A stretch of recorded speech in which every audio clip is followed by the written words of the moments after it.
Thematic map, that is the third type of map which is used to show the mind develop things, mind develop features like distribution of population, distribution of natural vegetation, distribution of settlement, etc.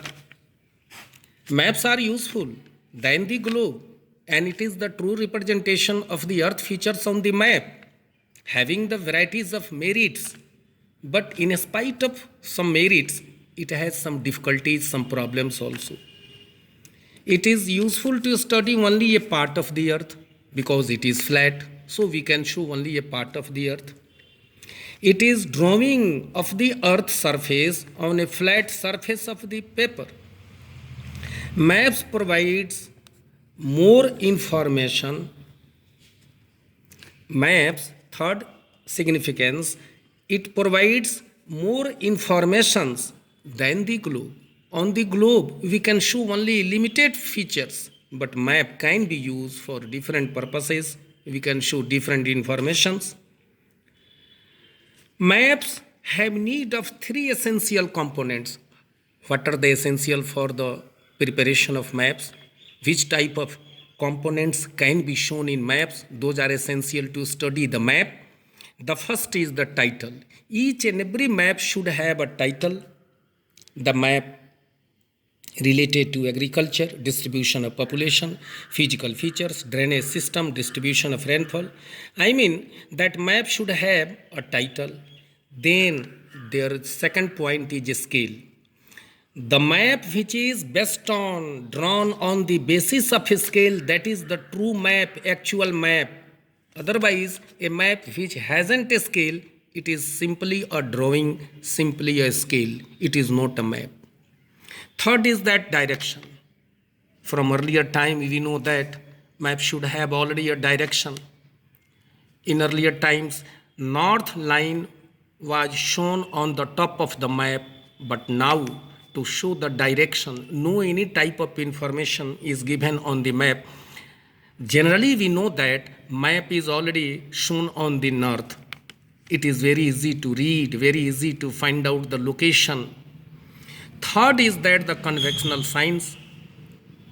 Conventional signs are those signs which are used to show the man-made features or natural features on the map.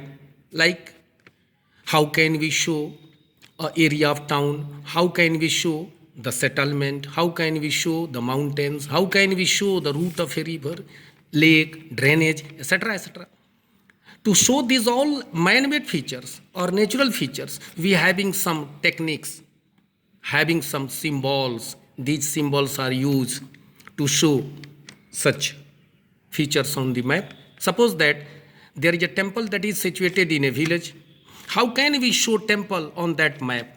To show that temple, there is a sign, there is a symbol that is developed by Survey of India.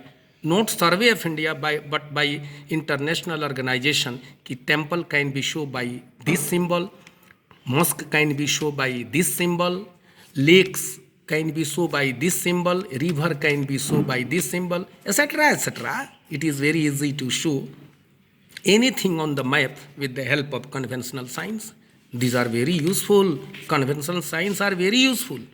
Such contour lines are also a conventional signs which are used to show the different line features like mountains, plateaus, plains, escarpment, valleys, convex slope, concave slope, etc., etc., with the help of their gradient also. So today that topic is being ended, and in my next topic I will teach this subject matter. It is the topic which I have taught now is related to the chapter number 1st, representation of geographical features for class 6th.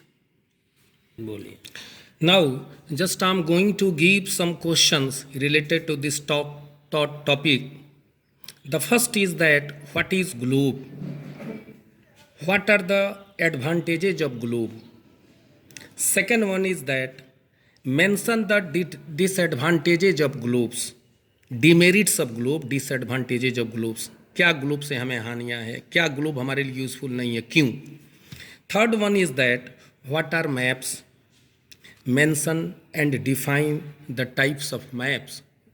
Students, you have to write first the definition of map, and then after three types which you have already taught: physical map, political map, thematic map. You have to write the definition of that with the example. Is it? Thank you.